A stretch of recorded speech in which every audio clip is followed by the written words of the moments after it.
If you love to travel, Capital One has a rewards credit card that's perfect for you. With the Capital One Venture X card, you earn unlimited double miles on everything you buy. Plus, you get premium benefits at a collection of luxury hotels when you book on Capital One Travel. And with Venture X, you get access to over 1,000 airport lounges worldwide. Open up a world of travel possibilities with the Capital One Venture X card. What's in your wallet? Terms apply. Lounge access is subject to change. See CapitalOne.com for details. It's really cool.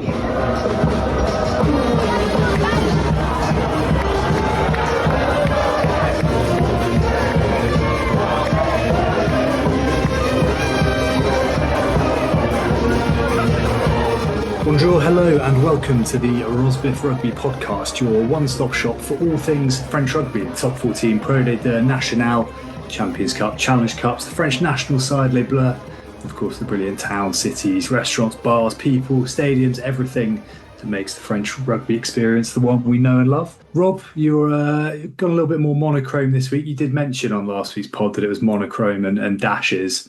But it is my Sax V jumper, my Sax V hoodie. Hidden away there. Yeah. Soy Angouleme, who I've no doubt will come on to a little bit later, who produced an amazing result this weekend. But otherwise, how have you been? What's news? Not a lot, to be honest. I feel like I've had an uneventful few days, non-eventful. I think following on from last week, I think there's a career or there's an opportunity for us as like designers for bespoke kind of French rugby stash. So like obviously like the best stuff in the boutique is always the stuff that you could wear casually and no one would quite kind of looks all right. Like it's not obviously rugby, but someone in the know would know what it is. And I think there's scope for us to kind of, just because I don't have enough of my own, you know, I've only got about 10 round neck jumpers, and I think that could be fleshed out. I could design some round neck jumpers. I could design some fleeces. Don't know. I think after how bored did you get at the weekend? It sounds like the cogs have been whirring here. Does this sort of slightly follow our chat about the lack of like rugby focused smart casual trousers? Is this where this has come from? Yeah, a little bit. I just think it was partly due to some fruitless shopping more shopping this weekend in Shoreditch, and I was hoping to get a few natty fleeces, and I thought, you know, nothing I saw was topping the Toulouse fleece that I was wearing. Yeah, interesting. Okay. We'll think about that. Maybe that could be another Rosbif spin-off. Yeah, I don't know what more to say on that. Should we go into some rugby? Yeah. You did watch some other than, well, you chose not to watch some football. Yes, yeah, I was after, Wimbledon have had a great start to the year, and I thought I might get along, and a few things conspired that made it maybe a little bit trickier, but also I decided against it, and it was freezing as well, as I think we discussed over WhatsApp. Yeah. The sudden drop really, really got to me, as someone who actually doesn't mind the cold at all. And they lost, so dodged a bullet, but never mind. I did catch a bit of the rugby over the weekend. I feel like maybe the place to start though is a game that unfortunately wasn't on Premier Sport. The Premier Sport schedulers have been listening to your moaning about the lack of Poe over the last season and a half, and seemingly are cramming them in left, right, and centre. Yeah. In spite of, I saw the second half of that game, and it was not the prettiest of viewing, it must be said. But it was a dramatic finish. Well, to be fair, I was thinking this while I was watching the highlights of this game. Perpignan are, I think, the least televised side. I think over the last 3 years, I'd say. Cast are up there, but they're on this weekend. Okay. Cast, Poe and Perpignan are generally the least televised. Oyonnax, when they were in the league, were not televised. Not getting much game time. The town population of 20,000 was not enough draw on Canal Plus, clearly.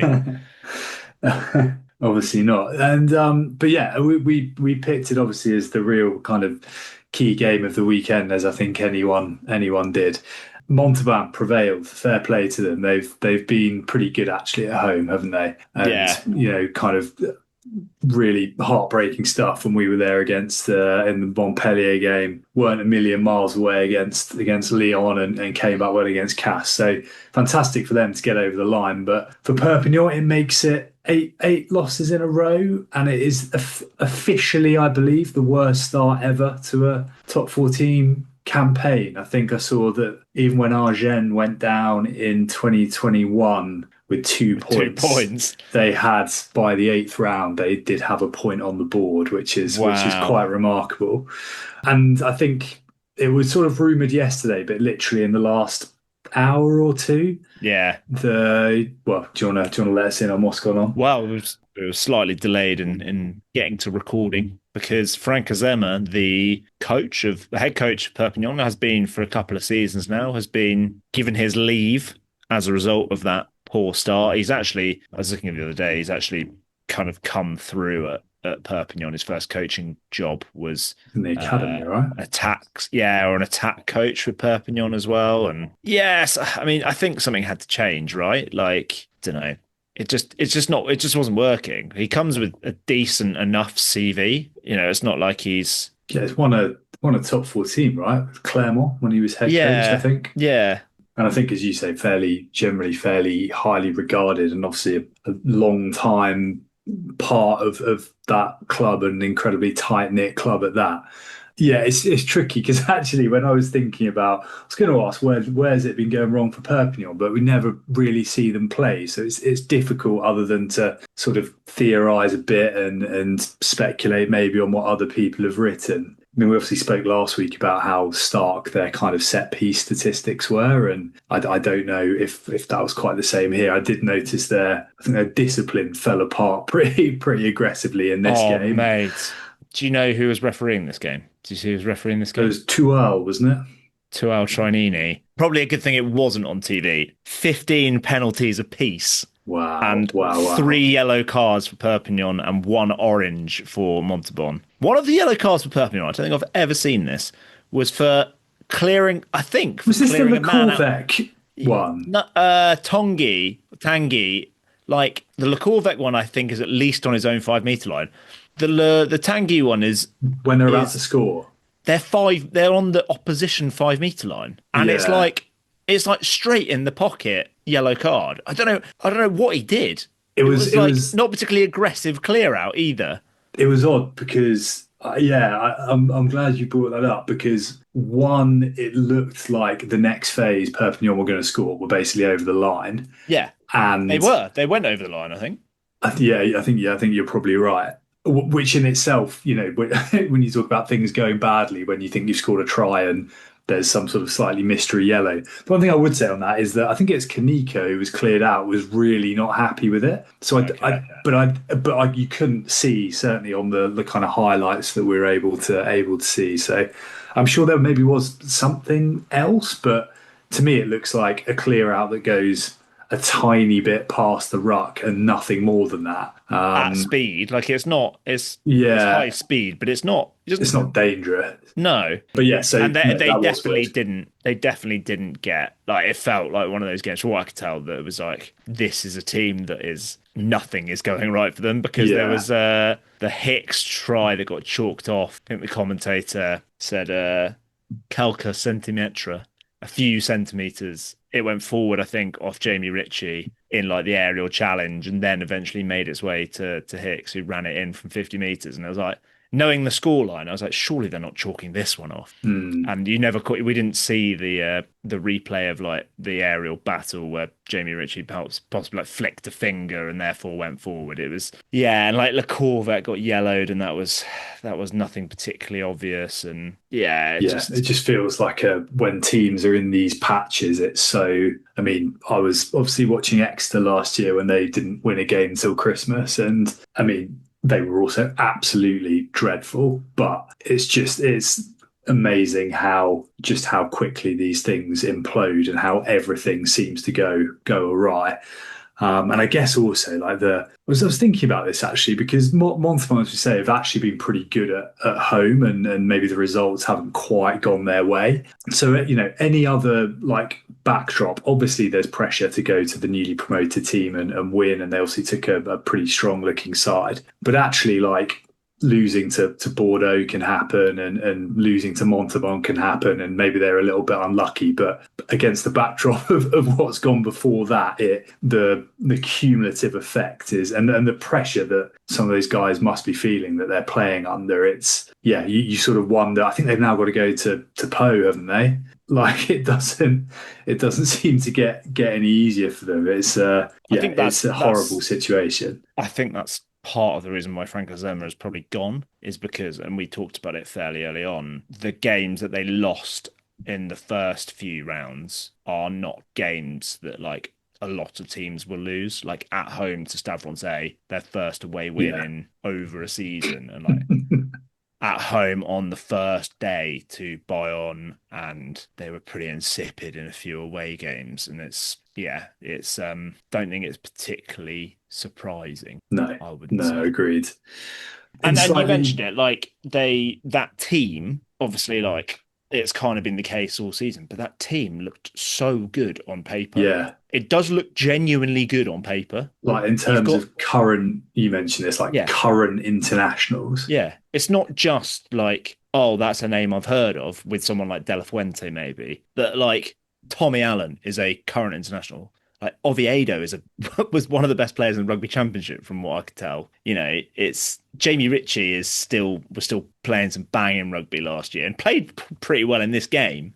Yeah. Yeah, it's obviously like I've only named like 3 players there, but like there's good players dotted around. Yeah, and we felt Jordan Pataya, who's like, you know, I know it's maybe not current international, but once upon a time he would have been the most coveted player in like rugby union almost. Like it's remarkable, and I think we all say not that we're often wrong on things, Rob, but at the start of the season, I think we both felt Perpignan, after a couple of years scrapping it out, had actually, with some of those signings, with another year under the likes of, I mean, I know he was injured a bit, but of like Pasolo Tuolangi, who was obviously on the bench in this, bringing back someone like Tristan Tedder, like really experienced, clever, versatile players. You're like, you know what, this feels like the year that, okay, probably not a barrage realistically, but kind of saw them 9th, 10th being comfortably off the bottom, and it's been remarkable. Maybe just a quick word for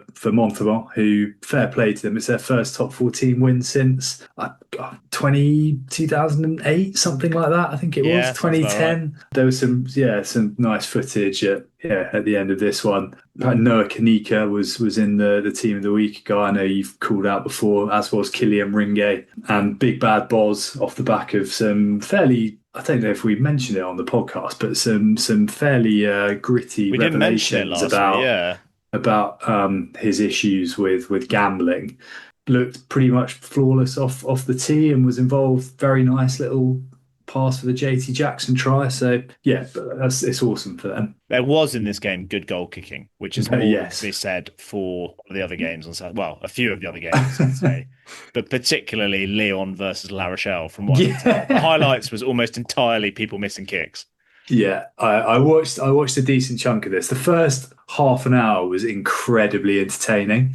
And there was some brilliant attacking rugby. Obviously, Gita Wanangolo put himself up to the top of the FTSE index. Yeah. I feel like I had something in the... anyway, like how we can pad that out a little bit more officially, but perhaps maybe we need to make sure we got that in place for the France-Fiji game. Yes. I think that's a fair deadline. And then, Ehigh West, before he went off injured, was fantastic for La Rochelle, playing with so much confidence at the line. Birdo was slicing them, then Hastoy came on and was slicing them, and I mean, Garrick basically, like, I mean. Yeah, it was in a league where taking the 3 is of utmost importance.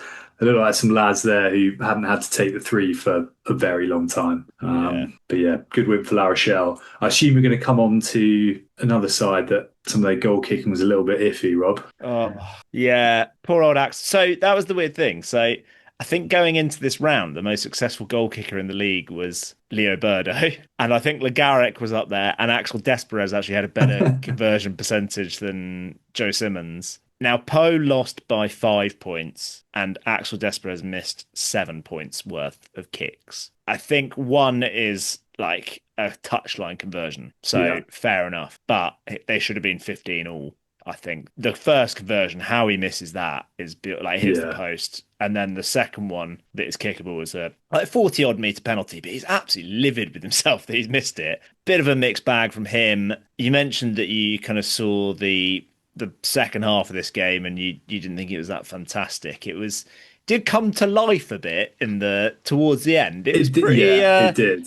Crete was rocking. Well, also, and I saw our friends at Parlez-Vous mention this, but they were dead right. They cranked up the pitch side mics at Crete. It was louder than the commentary at points, certainly at the start of the second half. I was sat there like, it's my like TV. I mean, it's a really old TV. It's like my TV speaker busted, and it's like coming out rattling around. It was, yeah, you could just hear the odd person like the individual screams of a few kids watching. But yeah, there was a bit of atmosphere there. I'll give them that. It was, what did you make? So going into the last couple of minutes, it looked like Poe had done it again with the try that was awarded basically next to the posts. And Desperate, I think, would have, or it might have been Mondinat by then, but someone in the Poe side would have kicked over the conversion to make it 17-15. What did you met? But it was chalked off for essentially crawling, which I think I've seen a few times this weekend.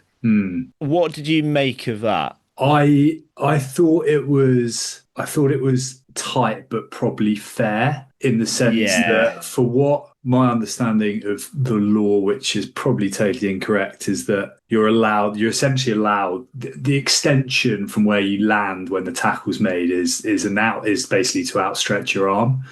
And I think the marginal bit in this is kind of whether the tackle's completed rather than whether he's held and whether he's down. I think, because it's not the best initial effort from Nathan Hughes, but I think he is kind of on his ankle.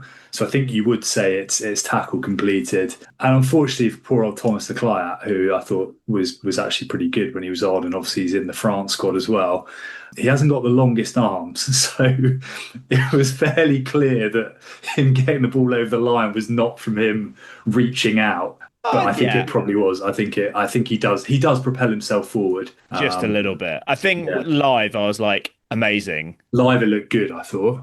Live, I was like, that we scored. And as soon as they were like, we're going to check that, I was like, I can see this getting chalked off. Because it was one of those things that I feel like they're probably going to check that. Yeah.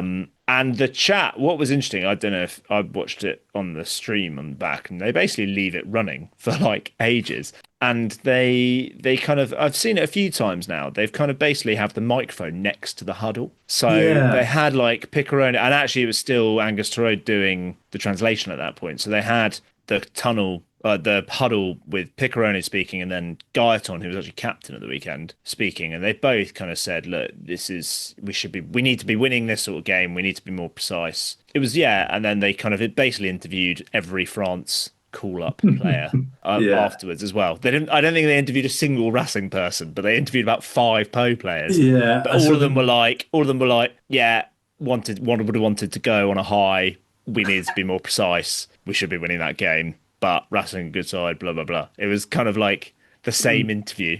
The party line was pretty clear off the back of it. You mentioned, well, again, maybe we'll talk about him in just a sec, but a guy who didn't struggle off the tee, and it was Hugo Cerns, who's since been called up. And the main thing before that call-up I wanted to talk about is I don't think I've ever seen a kicker with less of a run-up than Cerns. It is incredible. He basically just stands there and swings off his ornate little kicking tee. Which is now blue and white. Yes, I did He's notice changed from the red and blue, which I thought might have been Blognac, but now that he switched it to blue and white, I think it's probably Aurillac, even though, well, Aurillac and Blognac are kind of the same. Red and blue on there, But yeah, he's struck quite well. It's like Michael Carberry bowling off spin. Niche cricket What a reference! It was the battle of the 12-year-old fly halves in this game. Like combined weight, probably less than the average man in the Racing pack, I'd say. Yeah, would have thought so. That's a bit of a stretch, but I genuinely think there probably was someone on the pitch heavier than the combined weight of Axel Desperate and Hugo. Only Georges-Henri Colomb was still there. Yeah. Talking about, I'd tell you who did have quite a good game, I thought, off the bench, both at scrum time and around the post. Guy I've been laying into. I thought Demba Bamba actually Demba was pretty Bamba. good off the bench. Yeah, Didn't get called up, obviously. no.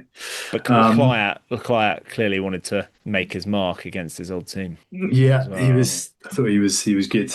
Another Parisian side didn't catch too much of this. It wasn't on Premier, but Stade It's fucking Francais were drilling. were unbelievably comfortable against what was quite a strong Montpellier side they sent. Montpellier were pathetic. They And were didn't utterly score until the pathetic. 74th minute or something like Yeah, that. 70, which is an unbelievable finish from Alex Masabakar. He kind of like, it's almost like he's been greased up. No one can get hold of him. He's kind of like bouncing out of like five different people. But from some of the defense is so bad. Like there's just like a normal play and like you've got a hooker like trotting along through making 20 meters through a gap in the middle of the pitch. And he's not even running quickly and he's not had to like do anything. He's just cruising through a hole. They weren't helped by. I'd be interested to know where this lands on the FTSE index. The Penny Dakawanga using Tom Banks as a backboard to then add to his own flair. Yeah. Getting it down the right wing. If anyone hasn't seen it, he kind of chips ahead and it basically hits Tom Banks in the head and couldn't land more perfectly back into Penny Dakawaka's hands for him to run As in. if that Because the bloke man, needs because more the assistance. yeah, the man that he needed to beat has now just been hit in the head with the ball. So yeah, they look pretty good though. They did look pretty good stuff on say. But I just thought some of Montpellier's defence was dreadful. Yeah, yeah. The other incredibly, even more convincing victory was Clermont, who continued to batter teams that travelled to Stade Marcel Michelin. My boys Cass did send a few heavy hitters, but mostly changed upside with injuries. A couple of suspensions as well. Staniforth and Mbadiang are both suspended, Yeah. and therefore they decided as well that Babio, Shabouni, and co will get a rest ahead of Bordeaux next week. I mean, they got Weird absolutely game. Like thumped. they were, yeah, but it was But they were only in it was it for an hour and it fell apart. 14-6 at half time and Yeah. 21-14 at 52 minutes. And they ended, what is it, 65-14? 63-14. Yeah. I mean, they've had From what a I can tell, few basically all driving maul tries. more tries and pick and goes. Yeah. It was a real battering. I mean, I think to say, kind of following it from afar, not entirely unexpected, No. but the manner of it. And I think that must frustrate because, regardless of who's playing, to concede whatever it is, best part of 40 points in 21 minutes or something is not really acceptable. Talking of the FTSE index, though, there was an amazing try in this from, well, he's French, but Simon or Simon Mecca, Yeah. but which I believe starts with the combination of Kathangi, Batitu gets it off to Karo Waleva, who was making his debut, offloads, and then not often you Looks see. unreal. Yeah. Yeah, He perhaps looks so good. unsurprising for a bloke who's dual code for GN International, who once played for the Sydney Roosters, is probably going to be okay. Yeah, he did look useful and a lovely Hervé cross kick, but yeah, fundamentally That was a very, very cool try. bit of a hammering. The two, the sort of, I guess, the battle of the big boys, like the kind of top four from last year. Which one do you want to start? Bordeaux, we buy on, or Toulouse? Well, Toulon? here's a quiz question for you, Richard. Oh God. How Okay. many of these games I'm trying to think how I phrase this. How many games this weekend were in football stadiums? Well, so Toulouse were Le Stadium, right? Matmut Atlantique for Bordeaux, Yeah. Racing, Créteil, Yeah. Jean Bouin, that's where Paris FC play, right? Oh, very good. I'd forgotten about that. Is that it? Or are there more? I think so. But Stade de Gerland was a football stadium. Yeah. And Marcel Michelin hosted a football game last year, Yes. didn't it? Yes, it did. Yeah. Yes. Was that when Bourgoin? No. It was like a FA Cup game, wasn't it? They played PSG. Was it Lyon? Yeah, it was some mental PSG v someone, wasn't it? Yeah, I think it was. Yeah, you're right. But yes, anyway, Bordeaux. Random. It's amazing that there were so many in football. No, I like stadiums. that. Yeah, good call out. Bordeaux were pretty irresistible in that first half against Bayonne. My There's word. a couple of piss take moments in this, isn't there? Like the Jalabert dink over the top when he's three-man could just overlap. pass it. Yeah, But that is an utter piss take. That. yeah, they and looked amazing with Maxime Lucu back at 9, who looked. They'll be Gautier, I imagine, will be absolutely delighted. I know it's a different kettle of fish to go and play a test match, but he looked like he hadn't missed a beat at all, Lucu. He's so classy. And yeah, their back line was just doing silly things. Deporter is genuinely in a fantastic run of form at the moment as well, isn't he? Yeah. He looks so good, and we'll come on to it in a bit, but not in line for the France match day 23 as is rumoured, and these rumours tend to be quite spot on with France, which I think is absolutely baffed. But the other ridiculous, like absolute piss take piece of play from Jalabert, where he lobs that like 40-metre pass from a quick line out or whatever. That is a wonderful try, but I'm sorry, but that pass to Busquets is like 2 metres forward. It's like what we were saying, like the forward pass. As long as it's a flare enough try, refs do not give a shit. Yeah. Especially if it's Bordeaux or Toulouse.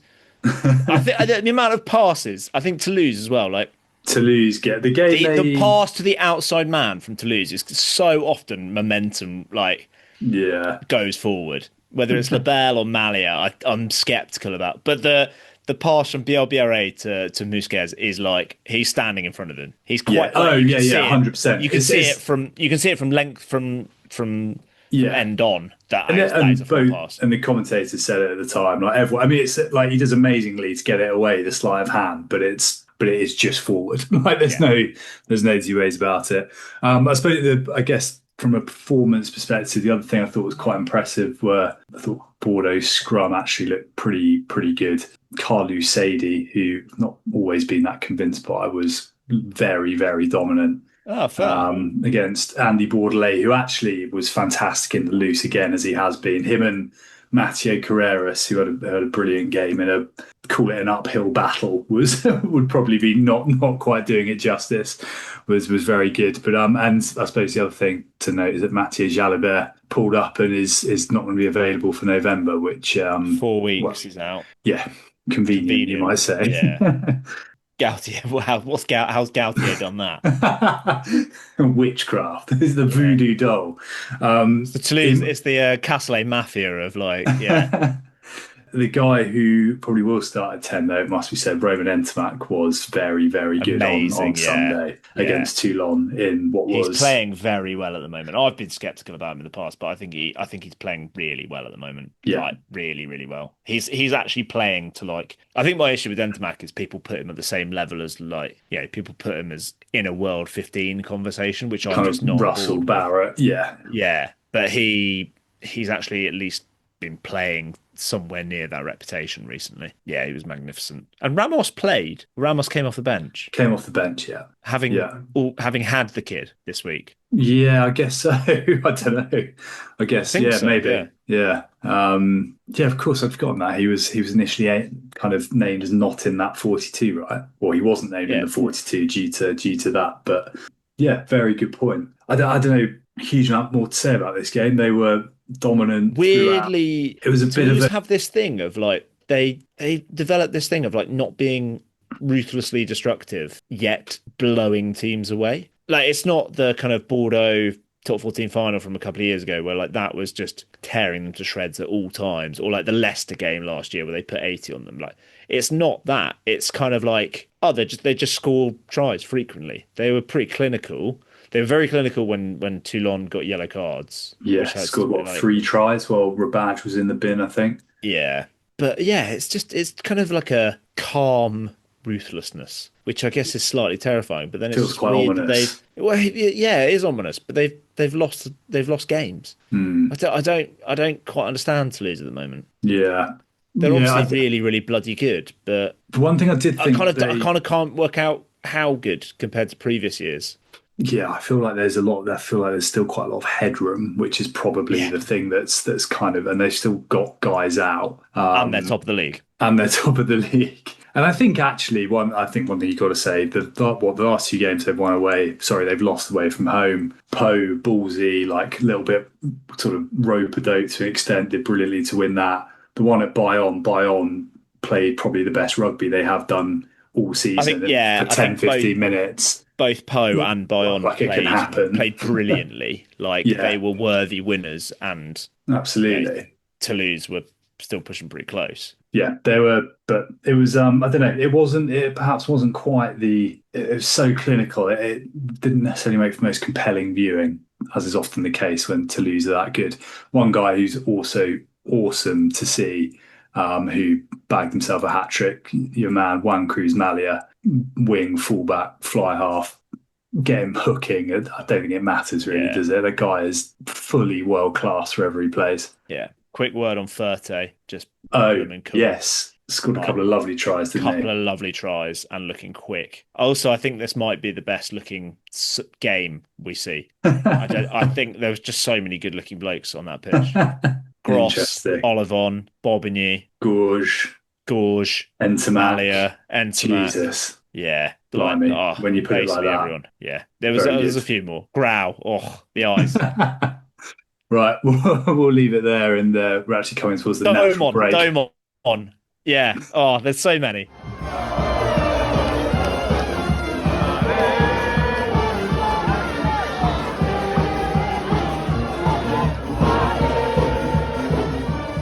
Rob, you managed to cool yourself off a little bit after that roll call of gorgeous Toulouse-Toulon players. The break probably came at a good time, right?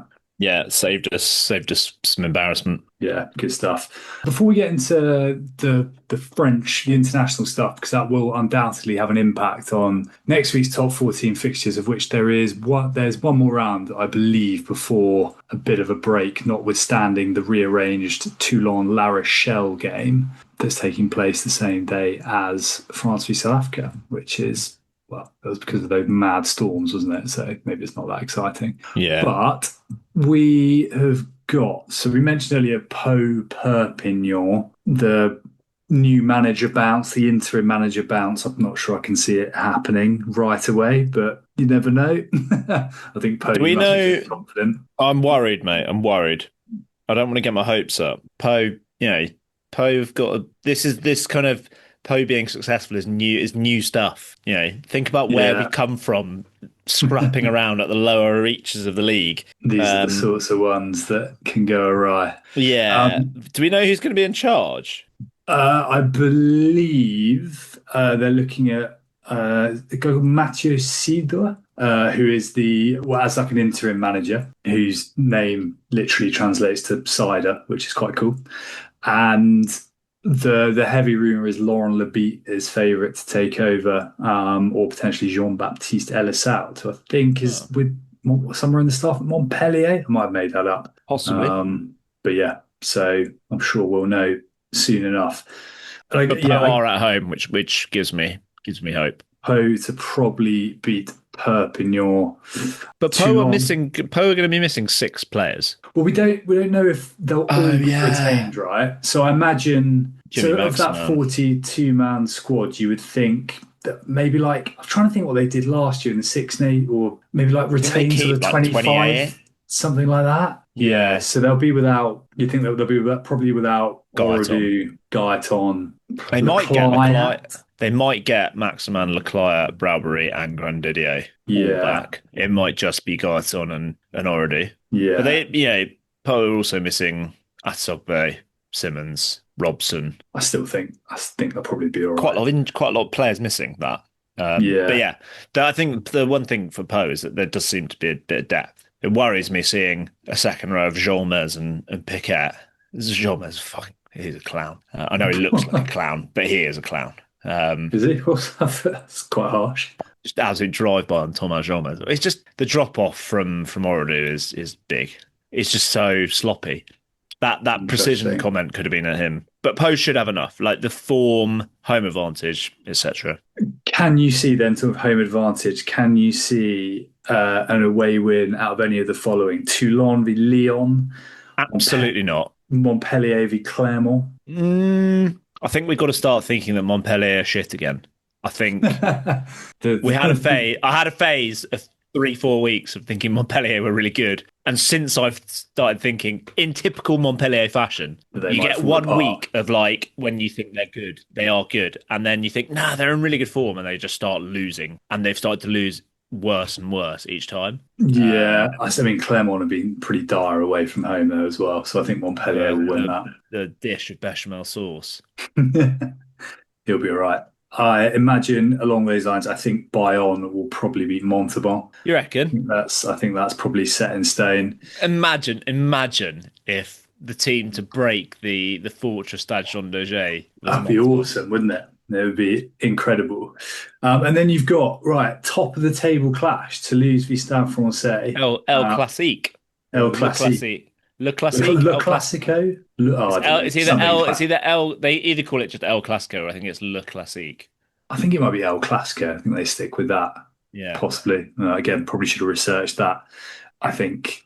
I mean, Toulouse have been, although they will genuinely lose quite a few. You would think, but what's left behind tends to largely be fairly exceptional. I think Toulouse will probably win that. Who are they going to be missing? They're going to be without Marchand, Meafou,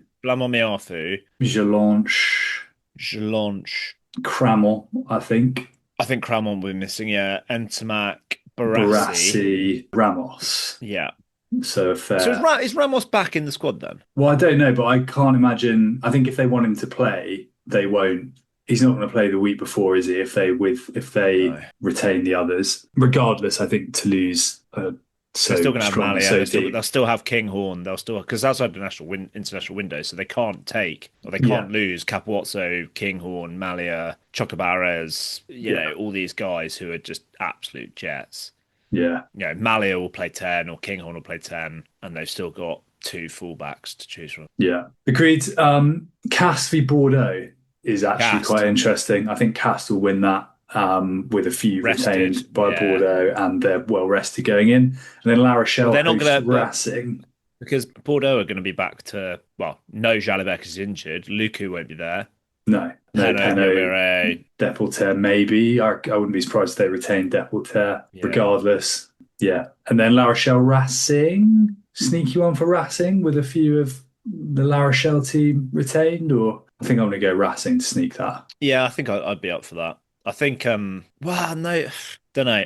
That's a really tough one, that. La Rochelle will be interesting to see this autumn because they've got this extra fixture as well. Yes. Which I think is quite a good result for Toulon, because Toulon only lose Gross, who is replaceable with Priso, and that's it, isn't it? They don't lose Serran's injured, but they don't lose all of them. There is another one. Gail Drayan, yeah. But I think he'll probably play, I would have thought. So, yeah, I think you're right. I mean, that sort of brings us kind of nicely. We've sort of. Whereas La Rochelle lose. La Rochelle have already lost. They're already playing with the kids in the front row, but they will lose 3 of the back 5 of the scrum. Yeah. Plus Le Garrec. Who's really kind of their key difference maker, or has been this year. So we sort of splattered it throughout a little bit, the France squad announcement. So obviously last week we went through our 42. I think it was 2 days later. The actual 42 was named. And although it's maybe not kind of brand new news now, we've referred to it at points. Actually, probably a few more. Okay, it's a larger squad, but a few more surprises than anticipated. Definitely, I'd say. And I guess big part of that, a little bit of home representation. Jimmy Maximan, the Rosbiff bounce, as we like to call it, bigged him up. Have bigged him up for a while, I'll say. Actually, we've enjoyed his work. That was arguably the most eye-catching, alongside Pau teammate Aaron Grandidier, who has been fantastic this season, it must be said. So those guys are a couple of eye catchers. Who are the others, Rob? Benjamin Bertrand is a big eye-catching selection, isn't he? Because you've got, it's more the fact that he's not really played this year. He is a young loosehead prop. I think he's 21. I want to say he might be 22. Would say that we called him out early season in our team previews, that he was an up-and-comer, so we can claim that one as well. But he genuinely has played like less than 10 games for Toulouse, I think, isn't he? Yeah. And poor old Rodrigue Netti, who was still only 30, had a really good game again on Saturday. Like, even like he could have been in there ahead of him, or there were plenty of other options, I think, that like we mentioned. We had Wardy in there, we had someone else, but now. Yeah, I can't remember. Another loose head prop was discussed by us. But yeah, that's a genuine left field one. Like he's not even playing that. He's probably, with Cyril Bay there, he's probably fourth choice loose head at Toulouse. Can play. Like he's an absolute baller and a decent scrummager for his age, but that's a shot call up that. I think with him, it's clear like they're gonna have a look at him, basically. Yeah. And possibly Calvin Gorge to an extent, because I think there's such a big queue for centre, and the fact that Deporter is playing 12 now, Barassi, it looks like, will be wearing the 12 jersey. I think Calvin Gorge is in a squad of 6 centres, is fourth choice inside centre at least. So probably fifth actually with Fiku as well. So yeah, I think that's another one. They're just kind of getting him in and around the squad. Makes sense. I think the obviously Fabian Brau-Burry in there, your man. I think the other one that is maybe on a little bit under the radar, but is the hooker position. So you obviously got Marchand, but I think there's a couple of injuries here, but the next is you've got Guillaume Cramont, who has obviously been playing a lot at Toulouse and actually I hadn't realised he's actually a little bit more kind of game tape on him than I thought. He's actually played kind of best part of 4 seasons for Toulouse now, which I hadn't really realised given the Malvaca Marchand access. But Barnabé Massa as well, who I know you in the past in particular have enjoyed some of his work, formerly of Grenoble. Yeah. It's a weird one. Like, Clermont. I think this time last year, we probably would have still been saying, like, look out for Barnabé Massa. This guy could get a call up for the Six Nations. Like, he's on that trajectory. He was brilliant in under-20s, really, really good at Grenoble when they were kind of getting to the top of the league. And then it kind of all went quiet and he kind of took a long time to get any real game time at Clermont. But this season he has got a bit more game time. He does seem to have overtaken Falao Fayanga and Etienne Fourcade. And yeah, I mean, like we saw on Saturday, the set piece at Clermont is going pretty well. And I think, I don't know, is Borgeret injured? Because he must be. He must be. Yeah, he must be. Gaten Barlow isn't injured, and they've obviously overlooked him. Yeah, which is quite. It's a big call because this is not one extra young guy in the position. Like you know, unless there is a kind of sudden change, which I don't think is going to happen. One of these guys is going to play it against the Springboks, and then Fiji and Australia to follow. Which it's a big call to go over Lamoth and Barlow, I would say. Well, if you think like at the World Cup final, Mbonambi went off within the first 10 minutes, and they had Farid played the rest of the game. Like if Marchand goes off, and Marchand's not got a fantastic injury record, if he goes off early against South Africa, you're throwing in, yes, Guillaume Cramont is really, really bloody good, but that is a big step up to play against Malcolm Marx. Yeah. It's fascinating though. I think in terms of the sort of uncapped, who else have we got in there? Esteban Capilla, who I think we all felt was going to be in there. Like he's had an extraordinary start to the season and is well worth it. And I think, has a decent shot at the 23. Have we missed anyone else out in terms of Gael Drayan? See, Worthy has been running in tries. I think it's something like 17 in his last 23 games since the start of top 14 last year or something like that. Yeah. And is pretty impressive. Is Emerick Setiana? He's been capped, hasn't he? Emerick Setiana has like 1 cap, I think. And then Leclerc has a couple, Montagna has a few. So it's an interesting one when it comes to, Setiana has 3, which I think was before the previous World Cup. I think it's like 2019. Okay. Or it might have even been at the 2019 World Cup. Montagna has 2, which were over the summer, and then Leclerc has 1, which I think was in Argentina last year, possibly. Yeah, there you go, Setiano, 6 caps. Scotland, Italy World Cup warm-ups.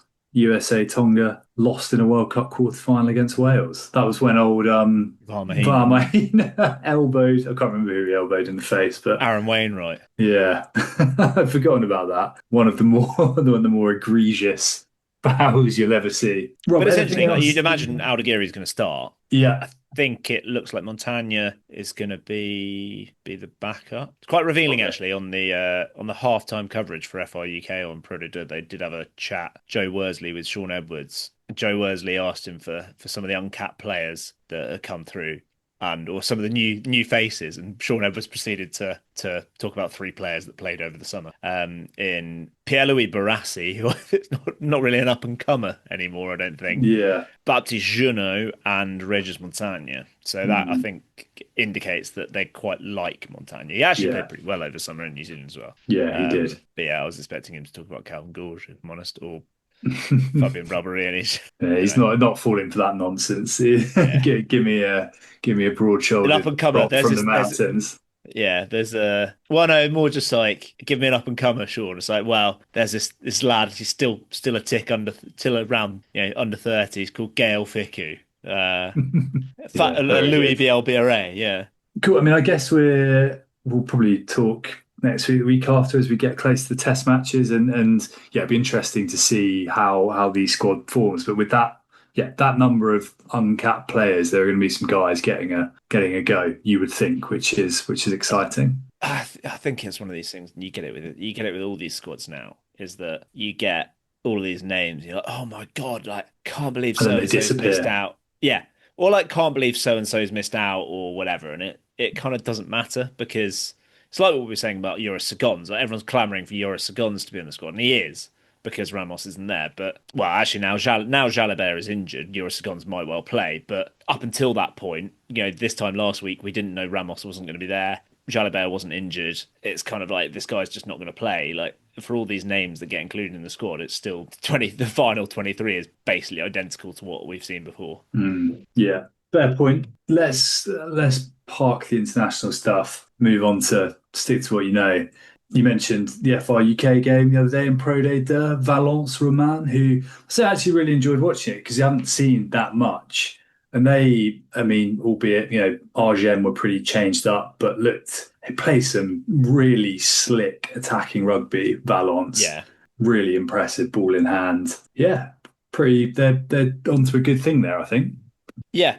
Like Lucas Meret, he's just so good. He looks masterful as a playmaker. I know his kicking is obviously off the scale, and they muscled up pretty hard. A few maul tries. They can do the rough stuff as well and play some good stuff. Good to see Bo Farrant's back. Friend of the show, friend of the pod, friend of Rosbifs, whatever we want to call it. Couple of big Harrys, couple of big hits. Matisse Alafinetti off the bench for Argennes, I thought was really good. Who I think his brother, I recognise this name, and he's basically never, like, on all rugby, like nothing. Like, never played for Argennes before, never played like France. I was like, who is this guy? I recognise his name, and his younger brother played in the under-20s over the summer. And is also an absolute unit. But I thought he put a really good shift in for Argennes. Matisse Alafinetti in the back row, coming off the bench. Yeah, it was a shame that Argennes sent such a changed up side. Like, you can kind of dress it up as much as you like, but it was the Shags. It was kind of like a load of guys making their debuts and stuff like that. It was there were some debutants, weren't there? Like young debutants as well. It's not guys. Sort of proper espoirs, but I don't know, it happens, doesn't it? The game we got to mention at the top, and you've got your hoodie on, Rob.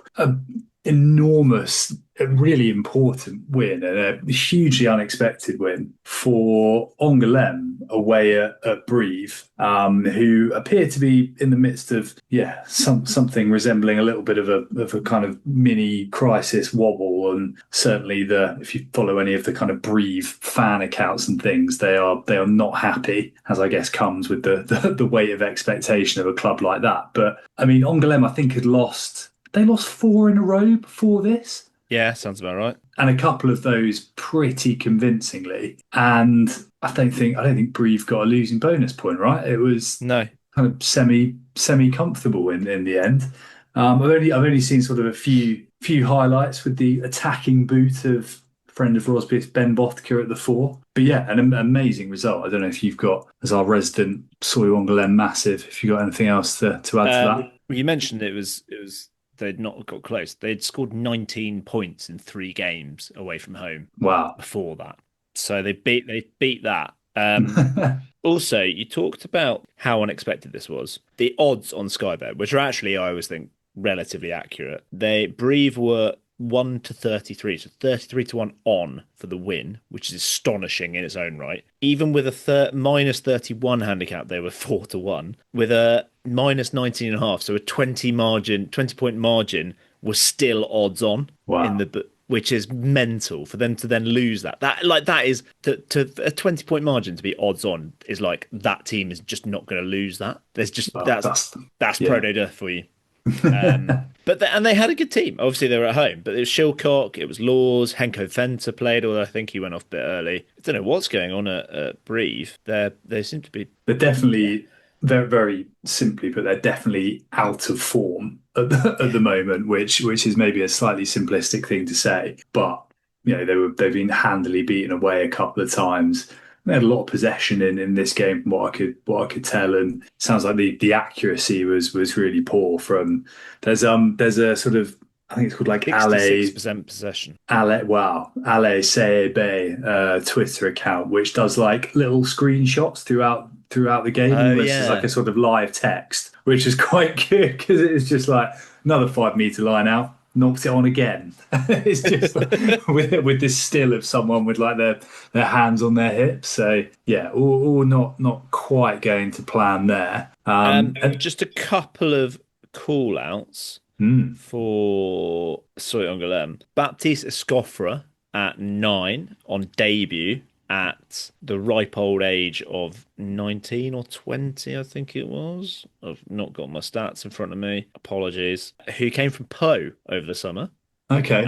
And then Ben Bothker actually he set up 2 tries, but he was off after like 25 minutes or something. And the guy that came on was a guy called Paul Burgess. Yeah, Bothker was off after 22 minutes. So Paul Burgess, 20-year-old fly half signed from Stade Lausanne over the summer, steered the ship home on his debut. That's fantastic. I mean, that's quite something to go 55 minutes away at Brive. Baptiste Escoffre, they are calling him the Baby Dupont. His first club is Magnoac, which is the first club of the man himself, Tony D. Is it really? I think so. Oh, wow. Okay. And then why are they calling him the Baby Dupont? Just because of that? And because he's jet. I don't know. Is he? Interesting. Well, as a young scrum half, he looks quick, but I'm now gonna realise I got that fact completely wrong and I've made it up. But someone did say they started at the same club. Well, we might see a little bit more of him. We don't know this Thursday, because Angouleme will be playing Grenoble on the FI UK live stream, which is it'd be nice to see them live. Magnoac FC is the first club of Antoine Dupont before he joined Osh. There you go. Pre-Osh. Wow, that's early doors. He started there in the year 2000. How old was he then? 3? Does that count when you were playing minis rugby? I don't know. Well, they say put a claim on these things, Daubagna's been at Po for 26 years, hasn't he? Because he's 31. That's true. He was at Magnoac. I've probably butchered that. Yeah, from 2000 to 2011, and then was at Osh 2011 to 2014. Fantastic. Bearing in mind he's 28, he was 4. He really is that good. Playing in the under 15s. Yeah. Just a quick roundup from a few other spots. Oyonnax beat Provence at home. Well, it was some pretty high-scoring home wins, with the exception of the last one, which we'll come on to. Biarritz beat Mont-de-Marsan. Dax hammered Béziers, who are also in a bit of a pickle at the moment. Grenoble beat Carcassonne 57-12, and Nevers put 62 on Aurillac. And then to round things off late on Friday night, the 9 p.m. kickoff, Van went to Colomiers and did the business. By all accounts, a real sort of second half rear guard, I think. I don't think Colomiers scored in the second half. I do note 2 tries in this post there. Ben Stevenson did say Michael Ruru liked to pick and go, and so they were two pick and goes. Yeah, it was it was kind of like they kind of reverted to type with the kind of forwards based game, but Michael Ruru was the man on the score sheet. Yeah, a couple of pick and goes. You're right. Colomiers didn't score in the second half. There was a mad finish to this game though, because they're 5 points down. They are 17-22 down, Colomiers. They steal the line out from Van. They're kind of looking to make yardage, and one of the players kind of gets penalised for crawling or kind of rolling along the floor or whatever, and that's just inside the Van half. Anthony Boutier then takes the penalty from like 55 metres to try and deny Colomiers the losing bonus point, which would be a hell of a result for Van. Gets the distance but misses. It's a massive kick. Colomiers then have the ball and they're trying to run it out from under their posts. They create a bit of space down the left, and Vincent Pinto, like in the act of tackling, just throws an outrageous offload and just goes straight into touch.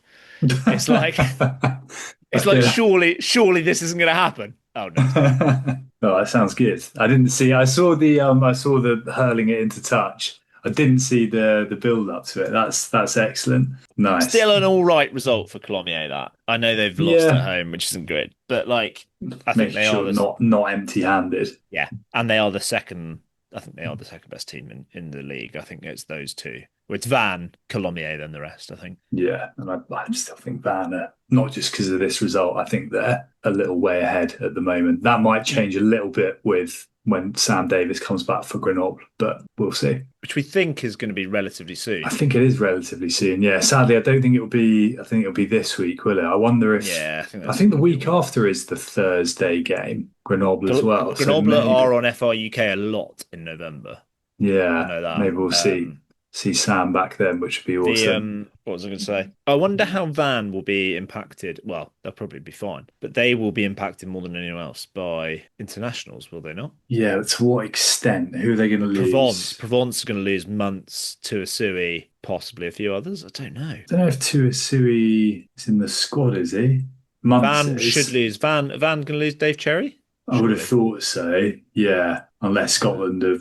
I don't know what the Scottish hooker situation is at the moment. Who else? Just Cherry? Might just be Cherry. Yeah, not sure. Guys like Gorison, they don't kind of get pulled up, really, do they? No. Maybe they'll be all right then. Maybe there'll be a return for Anthony Boutier. Who knows? Yeah, and his famous spiral kick just before the pandemic hit. Well, the opportune moment to call out, perhaps, Rob. We did a couple of written pieces in the week, and hopefully we'll be going forward for All Things Rugby, which is app, and it's called the Rugby app, right? If you're looking on, which is I like, nice and definitive. Yeah, gives no room for misunderstanding as to what it's about. But All Things Rugby, some great editorial stuff up there. Loads of stats. Got all the Pro Day stats for this season as well. Yeah, which are not always particularly easy to come by, like live in-game stuff as well. And last week we did a little review of the top 14, a review of the French squad, and also a preview of the Thursday Night Lights game. So yeah, give it a read. If listening to two idiots talk about rugby isn't enough to quench the thirst, then you can read a bit more from the heads as well. Also, it'll be more focused, because let's be honest, we ramble and we go on tangents and stuff like that. Trying to pin down an actual structure for us in these chats is tricky. Very true. Whereas in written form, can't help but be structured. Yeah, there'll be less kind of tangents around people who look like sources of milk and various other How things. Fit is Calvin Gorge? For now, anyway. Can't promise that might not. If the 10 fittest top 14 players right now. Trying to whittle it down to 10 is going to be tough. Yeah. The fit 15. If you want a fit 15, write in and we will do a fit 15. Possibly just on the podcast. I'm not sure. Yeah, maybe not one for the pen. Yeah. But we will hopefully be doing a preview of, and also with the team news, which does still have a big thing. I know you were very encouraged, Rich, by Van going full noise away at Colomiers, which is good for the league. I think you see so many sides. You saw it was so much with Grenoble last year, like teams just away at Grenoble, just like, nah, we're not going to bother with this one. And like we even saw it with Bordeaux away at Toulouse this year, which is a shame. Toulon have done it in the past at Toulouse, and you want you've said before there's a necessary evil to it, but we still want strong teams being sent away. Definitely. And we don't want, which has changed. It has changed a bit. And that made a big difference to the game last week. Like the Argent, it was a bit disappointing that Argent, for the first time this season, really did rotate big. I think Grenoble, because this is at Angouleme, they should see that as not. Given how Angouleme have started this season, they should send a pretty strong side. They've generally been relatively strong throughout, actually, Grenoble. They haven't rotated loads. I think they kind of rotated for that Argent game away and kind of got stuck, got their fingers burned a little bit by that. So they should be going in pretty strong. Albeit, we think, for now, without Sam Davis. Yeah, cool. Yeah, we'll have all the team news, previews, everything up on All Things Rugby. Any other games that catch your eye next week? We have first versus third, Van versus Valence Romance. Yeah, I think that Van will be far too good at home. I suppose the big hitter on Friday night, Provence v Brive, who neither side have kind of had it their own way, really, this season. Provence are sixth, though. I read that somewhere that they were fifth or sixth, and I was like, no, they're not. And then I looked at the table, I was like, oh my God, they are. Well, yeah, there's a point between themselves, Brive, Grenoble, all had it's very tight, isn't it? But like a slightly stickier start to the season than perhaps anticipated. Yeah. So that's the other one for me. Carcassonne v Biarritz, that's quite a tasty game, isn't it? Yeah, there's some interesting ones there. Dax still bottom. Travel to Argent, and you'd imagine Argent will be stronger this week. Would have thought so.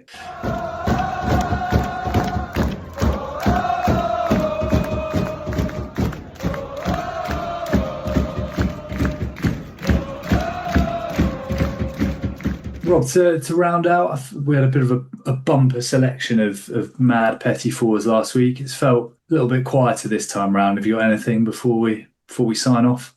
The only big thing is that I've seen a rumour that Samuel Marquez is possibly on his way to Provence next season. Oh, really? Arthur Koval is going to Van, which apparently is where he started, and which has already been announced. And then Marquez is being the man hunted for Provence at the age of 37. Wow. So something like his seventh club in France.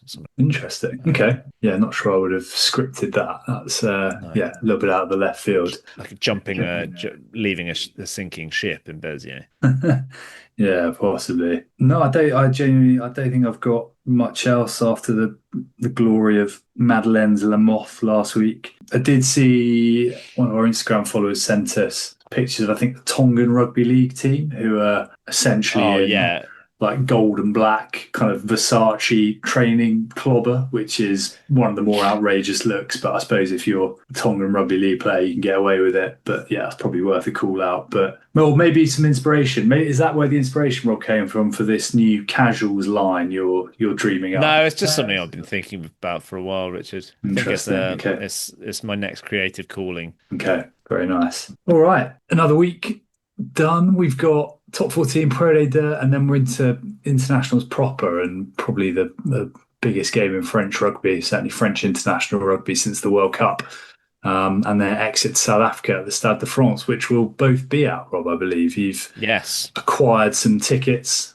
on the Rosbifs black market.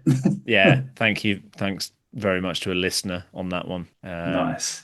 Yeah, looking forward to that. We'll preview that in due course. In the meantime, follow us everywhere, Rosbif Rugby. Get in touch, rosbifrugby@gmail.com. Keep an eye out on both our socials and All Things Rugby, or the Rugby app, for our articles through the week. And watch the game on FR UK. Should be a cracker. Yeah, it should be a proper one, this. All right, I think we're done. Yeah. Enjoy. Another good week. We'll maybe see you in the comments on Thursday. And until then, au revoir. Au revoir.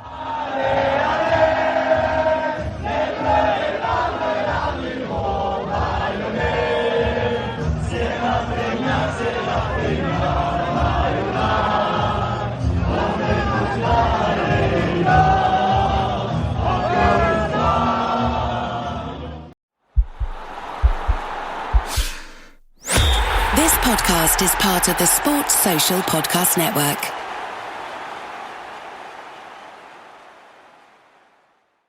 AI agents are everywhere, automating tasks and making decisions at machine speed. But agents make mistakes. Just one rogue agent can do big damage before you even notice. Rubrik Agent Cloud is the only platform that helps you monitor agents, set guardrails, and rewind mistakes, so you can unleash agents, not risk. Accelerate your AI transformation at Rubrik.com. That's RUBRIK.com.